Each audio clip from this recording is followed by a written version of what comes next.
Hello, St. Thomas Church children. On Sunday is St. Thomas Day, a very special day for our church. If it hadn't been for the coronavirus, we would be having a big celebration in church and then a barbecue in the vicarage garden. Perhaps you remember last year our church service and then the party we had in the garden. Have you ever thought why our church is called St. Thomas's Church? Or the full name is St. Thomas the Apostle and Martyr. When a new baby is born, his or her mum and dad think about giving the baby a name. The same happens when people think of starting a new church.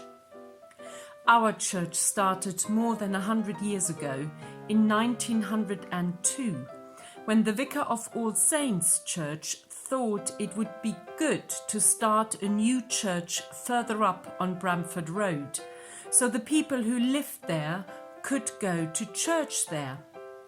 So they built a big hall on Bramford Road made of iron, and they had to give it a name.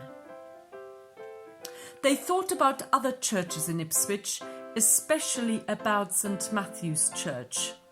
St. Matthew is an apostle, that is, one of Jesus' 12 special friends.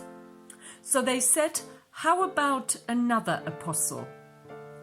They remembered that Thomas was a twin, and some people think Matthew was his twin. Ta-da! Let's call the new church St. Thomas, they said. And that's how our church got its name. Our church building here on Bramford Lane was only built 35 years later, in 1938, a solid, proper church. But the most important thing about a church are the people. That's why it's given the name of a saint, a holy person who helps us to follow Jesus. And so, who was St. Thomas? We already know he is one of Jesus' 12 special friends. I wonder, do you like asking questions to find out about the world and about God?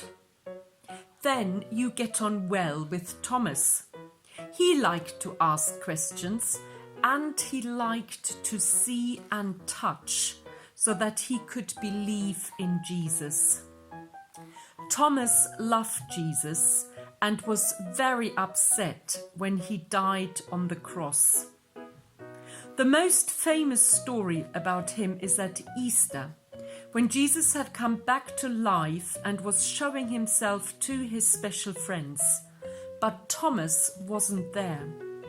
When they told Thomas that they had seen Jesus, he got very upset and said, I will only believe that Jesus is alive if I can touch the nail marks on his hand and his feet and his chest. Guess what? The next Sunday, Jesus came again into the house where the apostles were staying, and this time Thomas was there, and Jesus said to Thomas, touch the nail marks on my hands and on my chest. Thomas was completely awestruck. He said to Jesus, my Lord and my God. After that, Thomas gave his life to tell people about Jesus. He even traveled to India and started a church there, which is called St. Thomas. Perhaps you could make a drawing of St. Thomas. Ask your parent to take a picture and send it to me. Have a happy Sunday, and I hope we can soon be together again in church.